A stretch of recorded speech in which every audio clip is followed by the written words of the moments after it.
Everything at my best friend's baby shower felt flawless, until my husband quietly leaned in and said, "We need to leave. Right now." I was completely shocked. "What's happening? Why the rush?" He stayed silent until we were in the car. Finally, he turned to me asking, "You honestly didn't notice, did you?" His next words sent a wave of dread through me.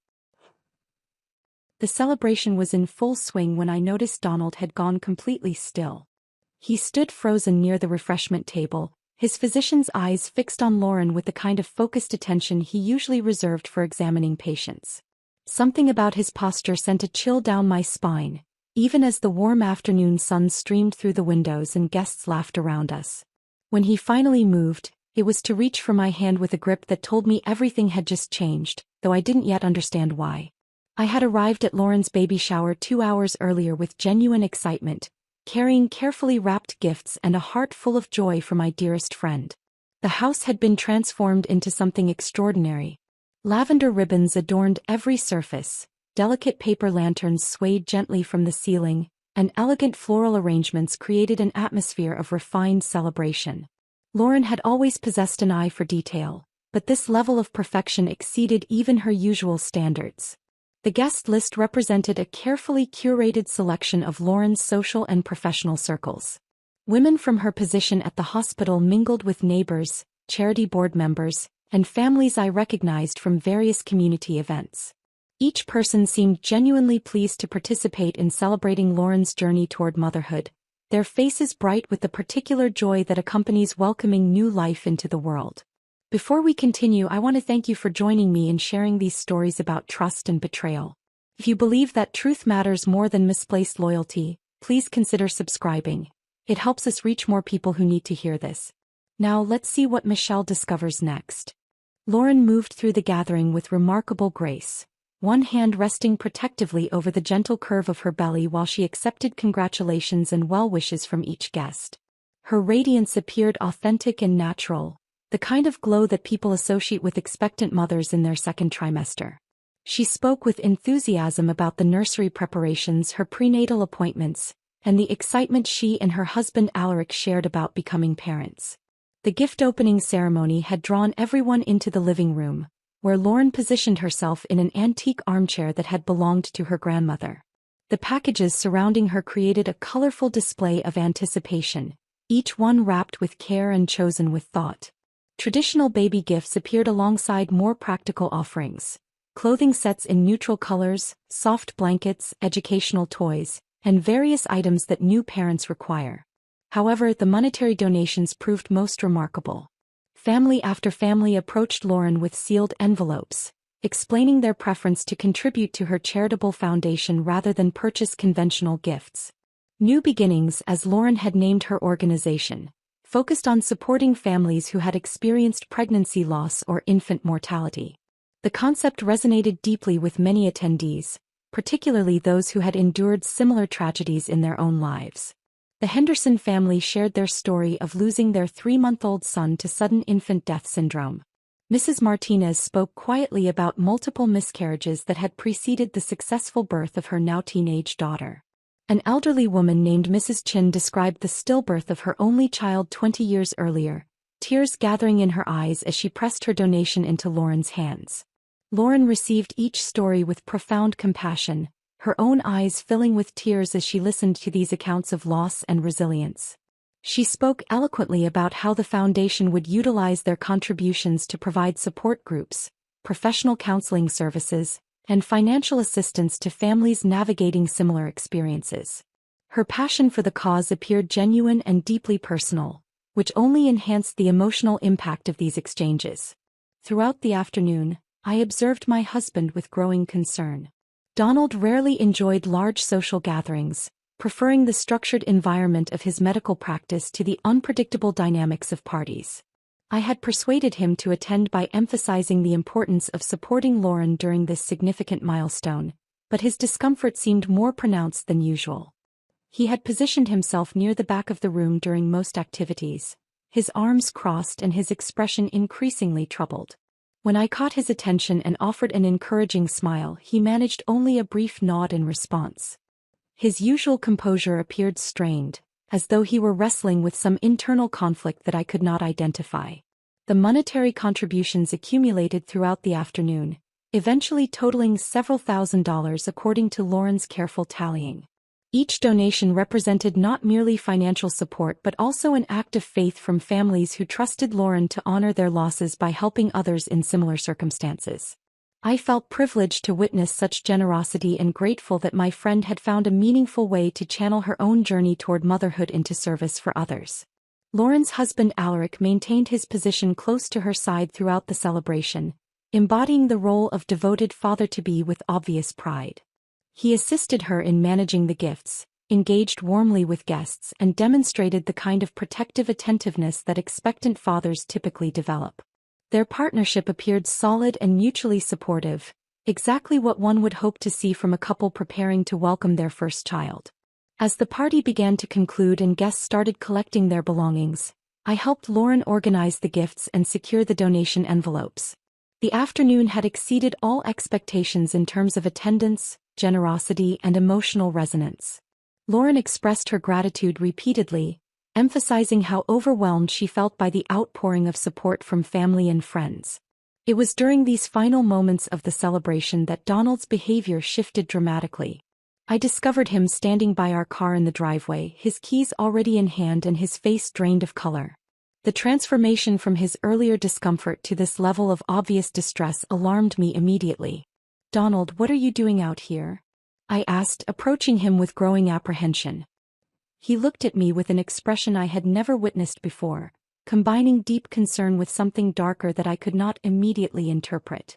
His medical training had taught him to remain calm under pressure, but whatever he had observed inside the house had clearly shaken his professional composure. "We need to leave," he stated quietly, his voice carrying an urgency that made my stomach tighten with dread. "Right now." The finality in his tone suggested that this was not a request but a necessity, though I remained completely unable to understand what could have prompted such an extreme reaction to what had seemed like a perfectly lovely afternoon celebrating my dearest friend. The drive home stretched endlessly, filled with my desperate questions and Donald's stubborn silence. His knuckles remained white against the steering wheel, and every attempt I made to understand his urgency was met with the same response. "Not here. Not yet." The familiar streets of our neighborhood felt foreign under the weight of his obvious distress, and by the time we pulled into our driveway, my anxiety had transformed into something approaching panic. Donald disappeared into his home office immediately upon entering the house, leaving me standing in our foyer with my purse still clutched in my hands and my mind racing through every possible explanation for his behavior. I could hear him moving papers around, opening file cabinets and speaking in low tones on the telephone. Whatever had triggered his reaction at the baby shower clearly required immediate professional attention. When he finally emerged an hour later, he carried a manila folder that he placed carefully on our kitchen table. His expression had shifted from urgency to something more complex, a mixture of professional certainty and personal regret that I had never seen before. He pulled out a chair for me, then seated himself across the table with the deliberate movements of someone about to deliver life-changing news. "Michelle, I need you to look at something," he said, opening the folder to reveal several sheets of medical documentation. "These are Lauren's blood test results from last week. I accessed them through the hospital system after what I observed today." The papers meant nothing to me initially. Numbers, abbreviations, and medical terminology filled the forms in neat, clinical rows. But Donald began explaining each line item with the patience of a physician educating a patient about a serious diagnosis. The HCG levels, the hormone markers, the comprehensive metabolic panel. Each result painted a picture that contradicted everything Lauren had claimed about her pregnancy. "These numbers don't lie," Donald continued, pointing to specific values highlighted in yellow. "A woman in her second trimester would show completely different results. Lauren's blood work indicates she has never been pregnant, not recently and possibly not ever." The clinical evidence stared back at me in black and white, forcing me to confront a reality that my heart refused to accept. My hands trembled as I studied each page, my layperson's understanding gradually grasping the significance of numbers that exposed the elaborate fraud my best friend had constructed. The medical documentation felt like a death certificate for our friendship, officially declaring the end of something I had believed was genuine and precious. As the implications settled into my consciousness, I found myself mentally replaying every moment from the baby shower with this new, devastating perspective. Lauren's careful hand placement on her stomach suddenly appeared calculated rather than protective. The way she had avoided helping move heavy chairs or reaching for items on high shelves now seemed like theatrical performance rather than maternal caution. Her responses to well-wishers' questions about morning sickness, cravings, and prenatal appointments took on an entirely different character when viewed through the lens of deception. Each answer had been delivered with just the right amount of detail to seem authentic without providing information that could be easily verified. Lauren had crafted her performance with the skill of a professional actress, and I had been her most devoted audience member. The painful realization of how expertly I had been manipulated cut deeper than the initial shock of discovery. Lauren had used our intimate friendship, built over decades of shared experiences and mutual trust, to make her lies more believable and emotionally devastating. She knew exactly which emotional buttons to press, which shared memories to reference, and which vulnerabilities to exploit in order to maintain my unwavering support. "How long have you suspected something was wrong?" I asked Donald, though part of me dreaded hearing the answer. He leaned back in his chair, running his hands through his hair in a gesture of exhaustion. "Honestly, I've been concerned about Lauren's behavior patterns for years. Today just confirmed what I had been observing but couldn't quite articulate." Donald proceeded to share specific incidents that had troubled him over the course of our friendship with Lauren. The dramatic illness she had claimed during her sister's wedding, which had mysteriously resolved the day after the event concluded. The elaborate story about a car accident that had generated an outpouring of sympathy and financial support from our social circle, despite inconsistencies in her account that Donald had noted but never challenged. He described watching Lauren carefully craft narratives designed to position herself as a victim or martyr, always managing to emerge from difficult situations with increased attention and support from friends and family. What I had interpreted as Lauren's unfortunate tendency to encounter more than her share of hardships, Donald had recognized as a pattern of manipulation designed to extract emotional and financial resources from people who cared about her. "I never said anything because I knew how much your friendship meant to you," Donald explained. "But watching her operate today, seeing how she targeted those grieving families with their donations, I couldn't stay silent anymore." My defensive instincts flared as Donald criticized the woman I had considered closer than a sister. Lauren and I had shared everything throughout our childhood and adult lives. She had been my maid of honor, my confidant during difficult times, and my biggest cheerleader during moments of triumph. The suggestion that our entire relationship might be built on manipulation felt like an attack on my own judgment and perception. But as Donald continued describing specific behaviors he had observed, I began recognizing patterns that I had previously dismissed or rationalized away. Lauren's tendency to monopolize conversations by redirecting attention to her own struggles. The way she managed to extract promises of help or support from friends by presenting her situations as more desperate than they actually were. Her skill at making people feel guilty for not providing enough assistance or attention. The most disturbing revelation came when Donald showed me additional research he had conducted about Lauren's charity foundation. New Beginnings specifically targeted families who had experienced pregnancy loss or infant mortality, using their grief as a source of donations and emotional validation. The foundation's website featured heart-wrenching testimonials from families who had lost children, accompanied by carefully worded appeals for financial support. Lauren had positioned herself as someone who understood their pain through her own pregnancy journey, creating a connection based on shared experience that was entirely fabricated. The families who had donated thousands of dollars at the baby shower had done so believing they were supporting someone who genuinely empathized with their losses and would use their contributions to help others navigate similar tragedies. The realization that Lauren had been exploiting the deepest pain of vulnerable families for personal gain added layers of horror to the betrayal that extended far beyond our personal relationship. This was not simply about a friend lying to maintain attention or sympathy. This represented a systematic pattern of emotional manipulation designed to extract money and control from everyone within Lauren's sphere of influence.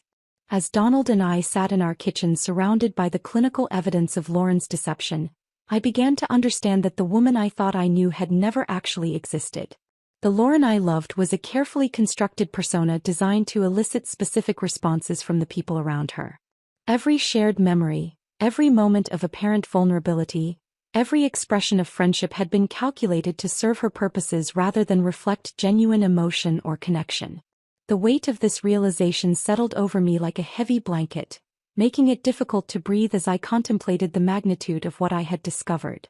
The sleepless night had left me hollow and determined in equal measure. I stood on Lauren's front porch the next morning, my finger hovering over the doorbell as I rehearsed conversations that could never adequately address the magnitude of what I had discovered. The medical evidence sat folded in my purse like a loaded weapon, and my chest felt heavy with the weight of confronting someone I had trusted more than my own family. Merade answered the door instead of Lauren, and immediately I knew something had shifted in the household overnight. Lauren's younger sister had always greeted me with enthusiastic hugs and genuine warmth, but today she stood in the doorway with her arms crossed defensively, her usual bright smile replaced by nervous tension. Her eyes darted past me toward the street, as though she expected to see other unwelcome visitors arriving behind me. "Michelle," she said, her voice lacking its typical cheerfulness. She's having a difficult morning. Maybe this isn't the best time." The stilted quality of her words felt rehearsed, as though she had prepared this response for exactly this scenario. Merade had never been comfortable with deception, and her obvious discomfort told me that she knew far more about Lauren's situation than an innocent sister should. The possibility that Merade had been complicit in Lauren's elaborate fraud added another layer of betrayal to an already devastating situation. "I need to see her, Merade," I replied, stepping forward with more determination than I felt. "This can't wait." Reluctantly, Merade stepped aside and allowed me to enter the house that had once felt like a second home. Every familiar object now appeared different through the lens of Lauren's deception. The family photographs lining the hallway seemed like staged props in an elaborate performance. The comfortable furniture and carefully chosen decorations felt calculated rather than authentic, as though Lauren had designed her entire living space to project an image of stability and trustworthiness. The silence in the house felt oppressive. Yesterday's celebration had filled these rooms with laughter and joy, but now the space felt hollow and contaminated by the knowledge of what had actually transpired. I could still see the lavender decorations in the living room, the remaining evidence of a party built entirely on lies. Lauren appeared at the top of the staircase, and the transformation in her appearance shocked me more than I had anticipated. The radiant glow that had made her the center of attention at the baby shower had vanished completely, replaced by the pallor of someone whose carefully constructed world was beginning to crumble. Her hair hung limp around her shoulders and dark circles shadowed her eyes, giving her the appearance of someone who had spent the night wrestling with demons. She descended the stairs slowly, one hand trailing along the banister for support, and I noticed that her other hand no longer rested protectively over her stomach. The unconscious gesture that had seemed so natural and maternal yesterday had disappeared entirely, further confirming what the medical evidence had already proven. "I wondered when you would come," Lauren said, her voice barely above a whisper. "Donald figured it out, didn't he?" The admission caught me off guard. I had prepared for denial, for anger, for elaborate explanations that would attempt to rationalize her behavior. Instead, Lauren's immediate acknowledgement of Donald's discovery suggested that she had been anticipating this confrontation since the moment we left the baby shower. We settled into her living room, the same space where she had graciously accepted donations from grieving families less than 24 hours earlier. The irony of the location was not lost on me as I watched Lauren curl into the corner of her sofa, drawing her knees up to her chest in a defensive posture that made her appear smaller and more vulnerable than I had ever seen her. "The miscarriage was real," she began, her voice trembling with what appeared to be genuine emotion. 3 months ago. Nobody knew except Alaric and me. We had been trying for over a year, and when I finally got pregnant I was so excited. I told everyone. I bought maternity clothes. I started planning the nursery." Tears began flowing down her cheeks as she described the loss that had apparently triggered this elaborate deception. Her grief seemed authentic, and for a moment, I felt the familiar protective instinct that had characterized our friendship for decades. Lauren had always been fragile beneath her confident exterior, and loss had always affected her more deeply than most people. "When I lost the baby, I couldn't bear to tell everyone that it was over," she continued. "I couldn't face their pity or their attempts to comfort me, so I just kept pretending. It was supposed to be temporary, just until I could figure out how to handle the grief." The explanation felt carefully crafted, designed to evoke sympathy while minimizing her responsibility for the calculated nature of her deception. Lauren was positioning herself as a victim of circumstances rather than acknowledging the deliberate harm she had caused to others through her fraudulent foundation and manipulative behavior. But the charity, Lauren, I pressed, pulling the medical documents from my purse. The donations from families who lost their own children. How do you explain that? Her expression shifted subtly, and I caught a glimpse of something calculating behind her tears. She reached toward me with trembling hands, attempting to take the papers, but I pulled them back. The gesture revealed that even in this moment of apparent confession, Lauren was still trying to control the situation and manage the evidence of her crimes. You don't understand the kind of pain I was in, she said, her voice taking on a pleading quality that I recognized from countless previous conversations where Lauren had needed something from me. I wasn't thinking clearly. The foundation gave me purpose, made me feel like I could turn my loss into something meaningful. The familiar manipulation tactics emerged even during her confession. Lauren was appealing to our shared history, reminding me of all the times I had supported her through difficult periods, and positioning herself as someone who needed my protection rather than someone who had violated my trust. Her tears and vulnerable body language were designed to evoke the same protective response that had characterized our relationship since childhood. Those families trusted you, I replied, my voice growing stronger as my initial sympathy gave way to moral outrage. They gave you money they could barely afford because they believed you understood their pain. You used their grief to fund your lies. Lauren's response revealed the depth of her self-deception and her inability to accept full responsibility for her actions. She continued to frame her behavior as a response to trauma rather than acknowledging the systematic nature of her manipulation and the calculated way she had researched and targeted vulnerable families for exploitation.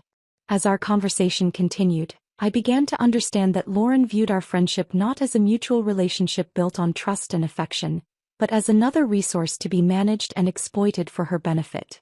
Even now, facing exposure and consequences, she was attempting to use our shared history to secure my silence and complicity in covering up her crimes. The woman sitting across from me bore little resemblance to the friend I thought I had known for over 2 decades. I left Lauren's house that morning feeling more confused than when I had arrived. Her tearful confession had raised more questions than it answered, and the manipulative undertones of our conversation lingered in my mind like a persistent ache.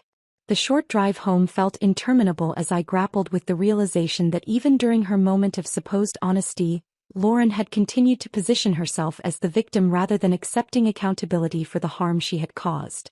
Donald was already at the hospital when I returned, leaving me alone with my thoughts and the weight of what I had learned. I found myself wandering through our house aimlessly, unable to focus on any normal activity while my mind processed the magnitude of Lauren's deception. The familiar comfort of my own home felt insufficient to contain the emotional turmoil that threatened to overwhelm me. The doorbell rang at 9:30 the next morning, interrupting my second sleepless night since the baby shower. I expected to find a neighbor or perhaps a delivery person, but instead discovered 2 police officers standing on my front porch.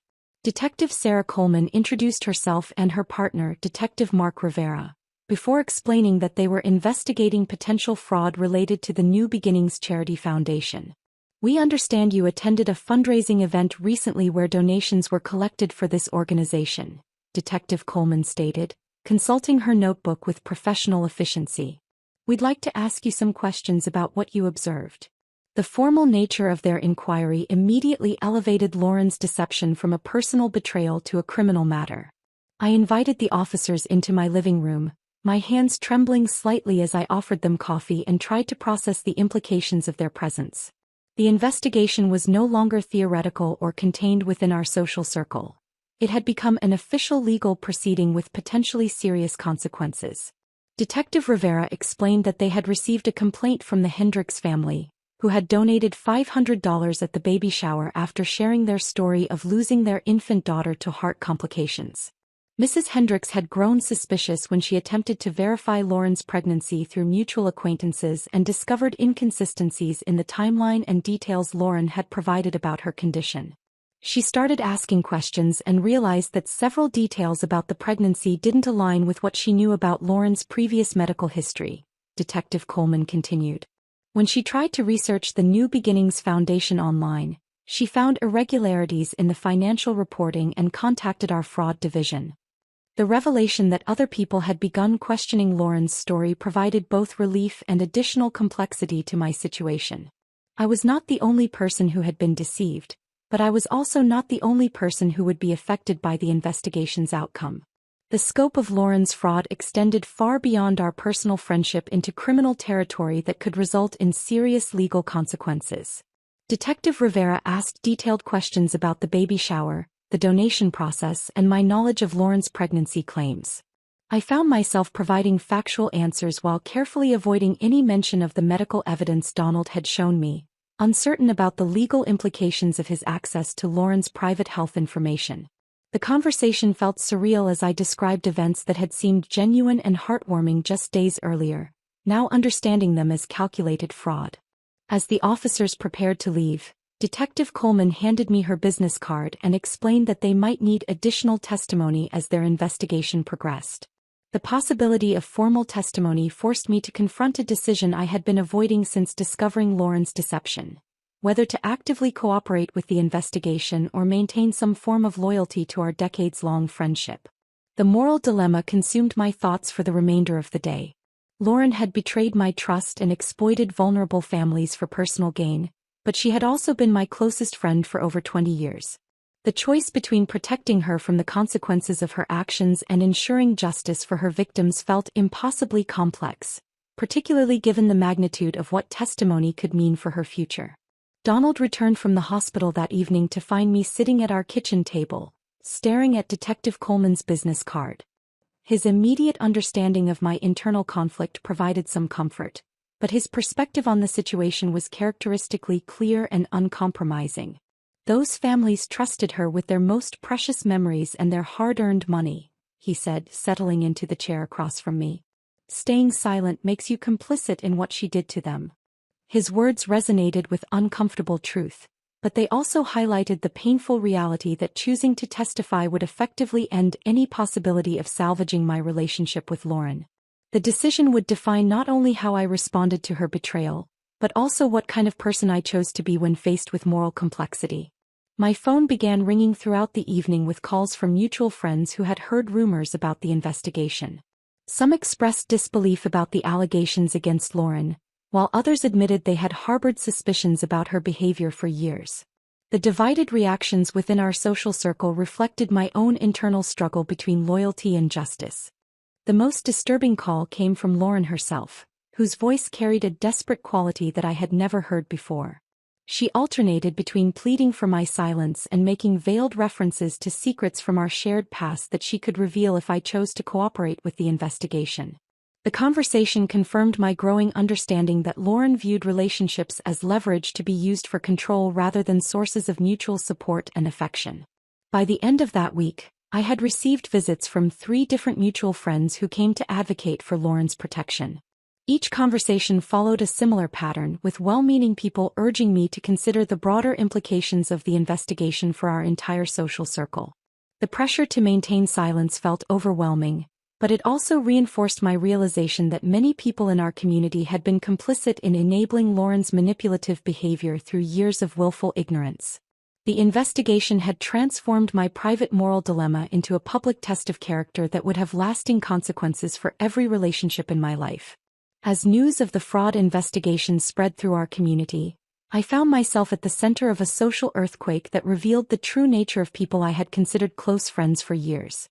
The first surprise came from an unexpected source. Merade called me 3 days after the police visit, her voice shaking as she asked to meet in person rather than discuss things over the phone. We agreed to meet at a small coffee shop across town, far from our usual haunts where we might encounter mutual acquaintances who would want to know what we were discussing. When I arrived, Merade was already seated in a corner booth, her hands wrapped tightly around a coffee cup that had clearly gone cold. The confident, cheerful woman I had known for years looked smaller somehow, her shoulders hunched as though carrying an invisible weight. Dark circles shadowed her eyes, and she kept glancing toward the entrance as though expecting unwelcome visitors. "I need to tell you something about Lauren," she began without preamble, her voice barely audible above the ambient noise of the coffee shop. something I should have told someone months ago. What Merade revealed over the next hour fundamentally altered my understanding of Lauren's psychological manipulation tactics and the systematic nature of her deception. She had been aware of the fake pregnancy for 3 months, trapped between family loyalty and growing horror at what her sister had become. Lauren had sworn her to secrecy with a combination of emotional blackmail and threats that revealed the depth of her controlling behavior. She told me about the miscarriage and I felt sorry for her, Merade explained, pulling a manila envelope from her purse. But then I found these in her home office when I was helping her organize donation records. The documents Merade showed me were more damaging than anything I could have imagined. Lauren had created detailed profiles of potential donors, complete with research into their personal tragedies, financial situations and emotional vulnerabilities. The Henderson family's file contained information about their son's death, their insurance situation, and even notes about Mrs. Henderson's tendency to feel guilty about not doing enough to help other grieving parents. She researched these families like they were business prospects, Merade continued, her voice filled with disgust. She crafted personalized approaches based on their specific losses, timing her contact during anniversaries or other emotionally difficult periods. The revelation that Lauren had systematically targeted vulnerable families during their most painful moments transformed my understanding of her actions from desperate deception to calculated predation. This was not a woman who had lost her way due to grief, but someone who had weaponized empathy to exploit the deepest pain of people who trusted her. Merade also revealed that Lauren had threatened to destroy her relationship with their parents if she exposed the fraud. The psychological control Lauren exercised extended beyond financial manipulation to include emotional terrorism against her own family members. Even now, speaking with me represented an enormous risk for Merade, who feared Lauren's retaliation but could no longer remain silent about the harm being caused to innocent families. Detective Coleman arranged for me to meet with several of the donor families whose stories had emerged during the investigation. These conversations provided a human face to Lauren's crimes that made my decision about testimony far more clear and urgent than any abstract moral principle could have accomplished. The Martinez family had donated $800 they could not afford, money earmarked for their own daughter's college fund, because Lauren had contacted them on the anniversary of their son's death. Mrs. Martinez wept as she described how Lauren had seemed to understand their pain so perfectly, sharing details about pregnancy loss that created an instant bond of shared experience. She knew exactly what to say, Mr. Martinez explained, his voice heavy with betrayal. She talked about the guilt, the what-ifs, the way people avoid you afterward because they don't know what to say. We thought we had found someone who really understood. The elderly Mrs. Chin had donated her entire monthly Social Security surplus, convinced that supporting Lauren's foundation would honor the memory of her stillborn daughter. Lauren had approached her at the grocery store apparently by chance, but Marade's documentation revealed that Lauren had researched Mrs. Chen's shopping patterns to orchestrate the accidental encounter. Each family's story revealed how Lauren had reopened emotional wounds and exploited grief for personal gain, using their most vulnerable moments as opportunities for manipulation. The financial fraud was devastating enough, but the psychological damage she had inflicted by betraying their trust during periods of mourning felt far more cruel and lasting. Meanwhile, our social circle was fracturing along lines that revealed uncomfortable truths about relationships I had valued for years. Some mutual friends rallied to Lauren's defense, insisting that the investigation was a misunderstanding and that Lauren's past kindness should earn her the benefit of the doubt. Others expressed outrage at being deceived, admitting they had harbored suspicions about Lauren's behavior but had never felt comfortable voicing their concerns. The most disturbing conversations came from friends who acknowledged they had noticed Lauren's manipulative tendencies but had chosen to ignore them rather than risk social conflict. Margaret from our book club admitted she had always felt uncomfortable with Lauren's tendency to monopolize conversations with her personal dramas. Sarah from the hospital auxiliary confessed she had questioned some of Lauren's fundraising methods but had convinced herself that the charitable purpose justified overlooking her concerns. These admissions forced me to confront how our entire social group had enabled Lauren's behavior through years of willful ignorance and conflict avoidance. The desire to maintain social harmony had created an environment where manipulation could flourish unchecked, with anyone who raised questions being subtly discouraged from pursuing their concerns. Lauren's professional life began collapsing as news of the investigation reached her workplace. The hospital launched its own internal inquiry into her conduct, particularly examining whether she had used her position to identify potential victims for her charity fraud. Colleagues who had previously admired Lauren's dedication to helping families began questioning every interaction they had witnessed, wondering whether her professional persona had been as fabricated as her personal life. The investigation revealed that Lauren had indeed used her access to patient information to identify families who had experienced pregnancy loss, then approached them outside the hospital setting to solicit donations for new beginnings. This breach of professional ethics added workplace misconduct charges to her mounting legal troubles and demonstrated that her manipulation extended into every aspect of her life. As I absorbed the full scope of Lauren's systematic deception and the widespread damage she had caused, my internal conflict about testimony began to resolve itself in favor of justice rather than misplaced loyalty. The weight of evidence from Mairead's documentation, the heartbreaking stories from victim families, and the revelation of Lauren's professional misconduct had transformed my understanding of the situation from a personal betrayal between friends into something far more serious and far-reaching. I called Detective Coleman on a Tuesday morning, my voice steady despite the magnitude of what I was about to commit to. "I'd like to schedule a formal interview," I said. "I have information that will be helpful to your investigation." The decision felt both inevitable and terrifying. 23 years of friendship was about to end with my testimony in a criminal investigation, but the alternative, remaining silent while Lauren continued to exploit vulnerable families, had become morally unacceptable. The choice between protecting her from consequences and protecting future victims had clarified itself through the accumulation of evidence that demonstrated the calculated nature of her crimes. The formal interview took place at the district attorney's office 3 days later. Detective Coleman and a prosecutor named James Morrison spent 4 hours walking me through every detail of my knowledge about Lauren's deceptive behavior patterns, the timeline of her fake pregnancy claims, and the charity fraud operation I had unknowingly witnessed at the baby shower. The process was emotionally exhausting but strangely liberating. 4 months, I had carried the burden of Lauren's secrets and manipulation, feeling responsible for protecting someone who had never deserved my loyalty. Speaking the truth to investigators felt like releasing a weight I had not realized I was carrying, transforming me from an unwitting accomplice into an advocate for Lauren's victims. Morrison asked detailed questions about Lauren's psychological manipulation tactics, wanting to understand how she had gained the trust and sympathy necessary to execute her fraud successfully.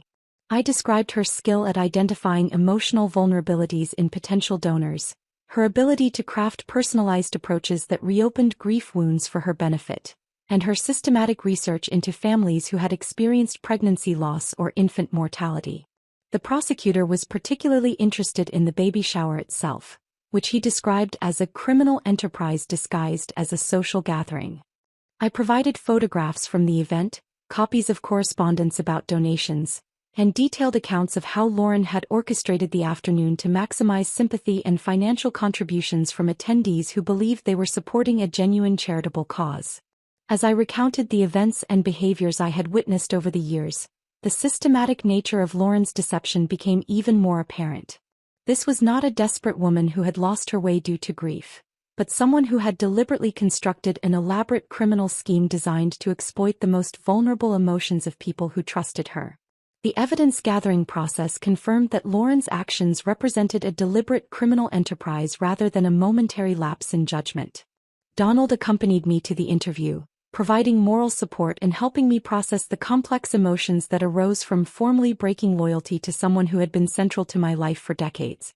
His medical perspective proved valuable in explaining Lauren's behavior patterns to investigators, particularly her skill at identifying and exploiting psychological vulnerabilities in her victims. The days following my formal testimony brought a mixture of relief and apprehension as I prepared for the social and emotional fallout that would inevitably result from my cooperation with the investigation. I knew that some mutual friends would view me as a traitor who had destroyed Lauren's life, while others would finally understand the scope of her deception and support my decision to prioritize justice over friendship. I began working with a therapist recommended by Donald to process the complex grief surrounding the loss of a friendship that had been central to my identity for most of my adult life. Dr. Sarah Chin helped me understand the difference between mourning the genuine relationship I thought I had shared with Lauren and feeling misplaced guilt about the consequences of her own criminal actions. "You're grieving the death of someone who never actually existed," Dr. Chin explained during one of our sessions. "The Lauren you loved was a carefully constructed persona designed to manipulate your emotions and extract value from your relationship. The real Lauren, the one who systematically exploited grieving families for personal gain, is someone you never truly knew." The therapeutic process helped me separate my legitimate sadness about losing what I had believed was a meaningful friendship from any responsibility for Lauren's legal troubles.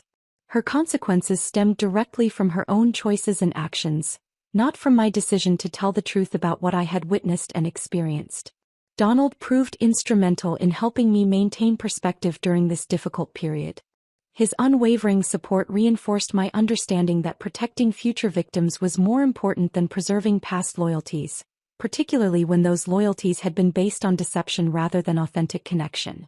I also began preparing for what I knew would be Lauren's inevitable attempts to manipulate me before and during any legal proceedings. Based on her behavior patterns over the years, I expected her to deploy every emotional manipulation technique in her arsenal, from guilt trips about our shared history to accusations that I was betraying someone who had always supported me. Working with Dr. Chin, I developed strategies to resist these anticipated manipulation attempts and maintain my commitment to truth and justice regardless of how Lauren might try to undermine my resolve. We practiced responses to the guilt-inducing scenarios I expected Lauren to create, helping me understand that her likely portrayal of herself as the victim and me as the betrayer represented just another form of the psychological manipulation that had characterized our relationship for years.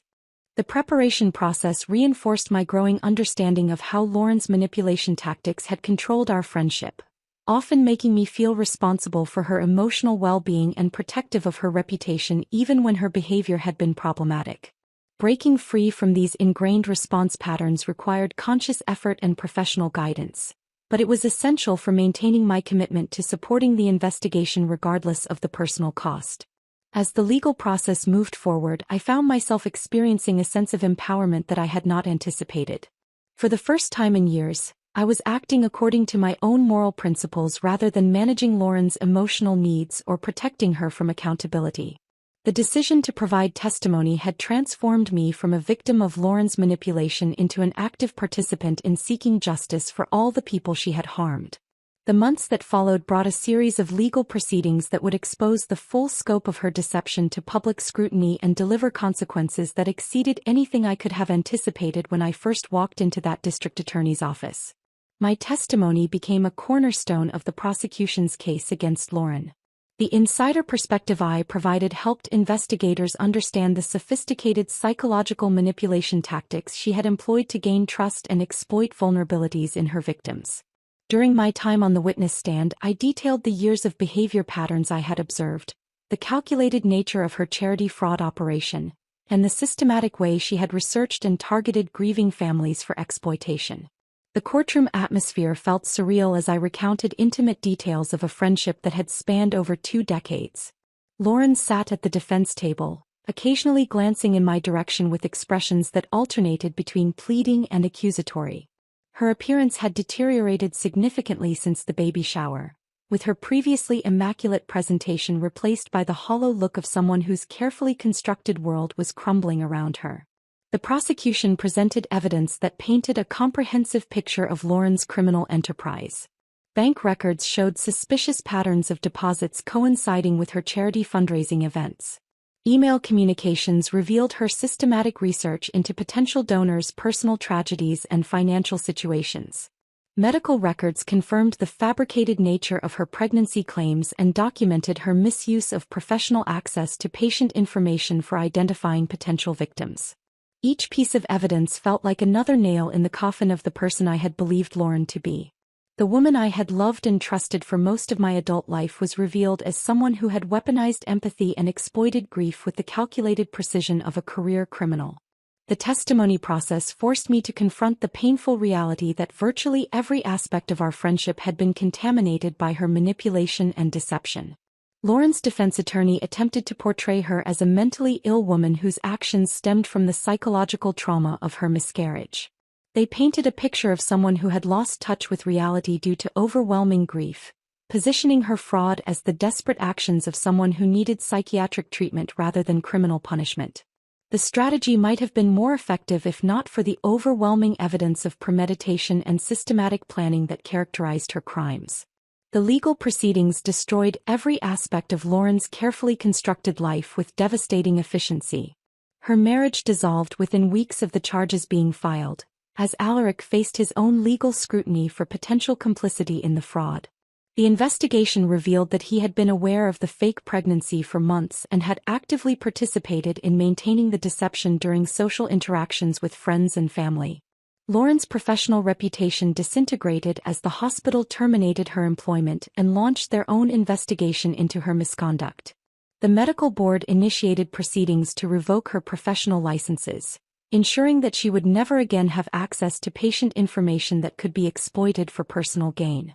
Colleagues who had previously respected her dedication to helping families began questioning every interaction they had witnessed, wondering whether her entire professional persona had been as fabricated as her personal life. The New Beginnings Charity Foundation was dissolved by court order, with all remaining assets frozen pending restitution to defrauded donors. The investigation uncovered financial irregularities dating back to the foundation's inception, revealing that Lauren had been systematically diverting donations for personal expenses while maintaining only minimal charitable activities to preserve the appearance of legitimate operations. Civil lawsuits filed by victim families added another layer of legal consequences to Lauren's criminal charges. The Martinez family, Mrs. Chin, the Hendersons, and dozens of other donors sought recovery of their contributions along with damages for the emotional harm caused by Lauren's exploitation of their grief. The combined financial obligations from these lawsuits guaranteed that Lauren would face devastating economic consequences even if she managed to avoid significant prison time. The scandal's impact extended throughout our entire social community, forcing friends and acquaintances to confront their own role in enabling Lauren's behavior through years of willful blindness to her manipulative tendencies. The revelation that someone they had admired and trusted had been systematically exploiting vulnerable families created a crisis of confidence that affected every social interaction and relationship within our circle. Several mutual friends approached me during the legal proceedings to apologize for their initial skepticism about the fraud allegations or their attempts to pressure me into protecting Lauren from investigation. Margaret from the book club admitted that she had dismissed her own uncomfortable feelings about Lauren's behavior because challenging her would have disrupted the social harmony of our group. Sarah from the hospital auxiliary confessed that she had ignored red flags about Lauren's fundraising methods because she wanted to believe in the charitable work being accomplished. These apologies provided some measure of validation for the difficult decision I had made to cooperate with the investigation, but they also highlighted how isolated I would have been if I had attempted to expose Lauren's behavior without the support of legal authorities. The community's willingness to enable manipulation rather than confront uncomfortable truths had created an environment where Lauren's crimes could flourish unchecked for years. The legal resolution brought a form of closure that felt both satisfying and hollow. Lauren was sentenced to 3 years in prison followed by 5 years of probation, with restitution orders requiring her to repay over $40,000 in fraudulent donations. The court mandate that she undergo psychological evaluation and treatment acknowledged the mental health components of her behavior while maintaining accountability for her criminal actions. Watching the donations being returned to the families Lauren had defrauded provided some measure of justice for victims who had trusted her with their most vulnerable emotions and financial resources. The Martinez family used their recovered funds to restore their daughter's college savings. Mrs. Chin received back the money she could not afford to lose from her limited Social Security income. Each restitution check represented validation that these families had been wronged and deserved compensation for the harm they had suffered. The legal proceedings provided official confirmation that my decision to testify had been morally correct and necessary to protect future victims from Lauren's manipulation. The judge specifically referenced my testimony during sentencing, noting that my courage in coming forward had prevented additional families from being victimized by Lauren's fraudulent charity operations. However, the process also forced me to accept the painful truth that the friendship I was mourning had been based on deception rather than authentic connection. The person I thought I had known and loved for over 20 years had never truly existed. existing only as a carefully constructed persona designed to extract value from relationships rather than build genuine human bonds based on mutual trust and affection. This painful truth settled into my consciousness like sediment in still water, fundamentally altering my understanding of friendship, trust, and my own judgment about the people closest to me. 6 months after Lauren's sentencing, a letter arrived at my home with the return address of a psychiatric facility 2 states away. The familiar handwriting on the envelope sent an immediate wave of anxiety through my chest, but I knew I needed to read whatever final message Lauren had chosen to send. Donald found me sitting at the kitchen table that evening, the letter spread before me, my hands trembling as I processed the contents. The letter contained exactly what I should have expected from someone whose psychological makeup I was finally beginning to understand. Lauren offered what appeared to be an apology, but the words were carefully constructed to deflect responsibility and assign blame for her downfall to everyone except herself. She acknowledged the pain she had caused but framed it as the inevitable result of her mental health struggles rather than deliberate choices she had made to exploit vulnerable people. "I never meant for things to go this far, Michelle," she had written in her distinctive script. "The grief from losing the baby made me lose touch with reality. I know you think I'm a monster now, but you were supposed to be my friend. Friends protect each other, and when I needed you most, you chose strangers over our history." The manipulation continued even from her confinement, with Lauren positioning herself as the victim of circumstances beyond her control while portraying me as the betrayer who had destroyed her life through my testimony. She made no mention of the families she had defrauded or the systematic nature of her crimes, instead focusing entirely on how my cooperation with investigators had ruined everything she had built. Reading the letter confirmed what I had begun to suspect during the legal proceedings. Lauren's psychological issues ran deeper than I had ever understood, and genuine remorse or meaningful change might be impossible for someone so fundamentally committed to manipulation and control. Even facing the consequences of her actions, she remained unable to accept full responsibility or acknowledge the harm she had caused to others. I folded the letter carefully and placed it in a file with other documents from the investigation, then walked to the fireplace and burned it. The physical act of destruction felt symbolic of my final separation from Lauren's attempts to control my emotions and actions. Her words no longer carried the power to make me feel guilty or responsible for her choices. The months following the legal resolution brought a period of profound personal reflection as I worked to understand how someone I had trusted so completely could have deceived me for so many years. The process of confronting this reality proved emotionally devastating but ultimately liberating as I stopped carrying guilt for Lauren's choices and began to rebuild my understanding of authentic relationships. Dr. Chin continued to help me navigate the complex grief surrounding the loss of what I had believed was a genuine friendship. The therapeutic process revealed that I was mourning not just the end of our relationship, but the discovery that many of my most cherished memories and experiences had been based on Lauren's calculated manipulation rather than authentic emotional connection. "You're grieving multiple losses simultaneously," Dr. Chin explained during one particularly difficult session. "The friendship you thought you had, the person you believed Lauren to be, and your previous understanding of your own judgment about relationships. It's natural that this process feels overwhelming. The experience fundamentally changed my approach to forming and maintaining relationships. I developed stronger personal boundaries and became more attuned to manipulation tactics that I had previously overlooked or excused in the name of being supportive. The painful education I had received through Lauren's betrayal served as protection against future exploitation by people who viewed relationships as tools for control rather than sources of mutual support and genuine connection. I began forming new friendships based on authentic connection and shared values rather than convenience or shared history. These relationships developed more slowly than my friendship with Lauren had, but they felt more solid and trustworthy because they were built on honest communication and mutual respect rather than one person's need to extract value from the other. The experience taught me that sometimes the most loving thing you can do is refuse to enable someone's destructive behavior, even when that person was once important to you. My decision to testify against Lauren had felt like a betrayal of our friendship at the time, but I came to understand that protecting her from consequences would have been a greater betrayal of the victims she had harmed and might harm in the future. Finding meaning in the painful experience became essential to my healing process. I began volunteering with victim support organizations that helped people who had been targeted by charity fraud or emotional manipulation. My story resonated with others who had experienced similar betrayals, and sharing my experience provided them with validation and practical strategies for recovery. The victim support work connected me with people who understood the unique trauma of being manipulated by someone they had trusted completely. We formed a community of survivors who supported each other through the complex emotions surrounding betrayal by people we had loved. The shared experience created bonds that felt more authentic and meaningful than many of the relationships I had maintained before learning to recognize manipulation tactics. Working with other fraud victims also provided perspective on the broader impact of Lauren's crimes. I met elderly people who had lost life savings to charity scams, parents who had been targeted during their children's medical crises, and families who had been exploited during periods of grief and vulnerability.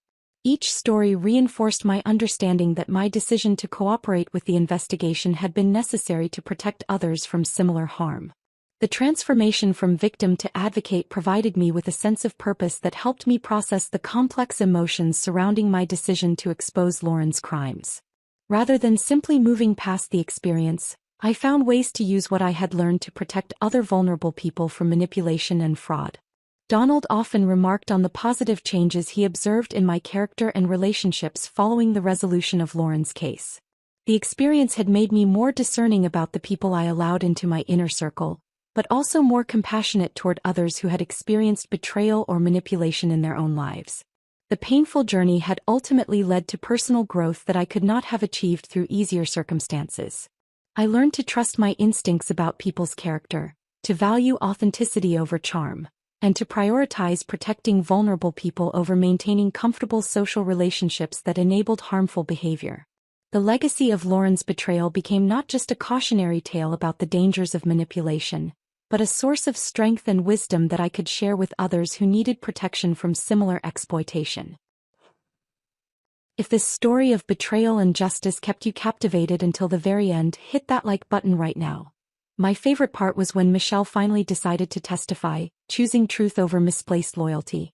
What was your favorite moment? Drop it in the comments below. Don't miss more gripping stories like this. Subscribe and hit that notification bell so you never miss an upload.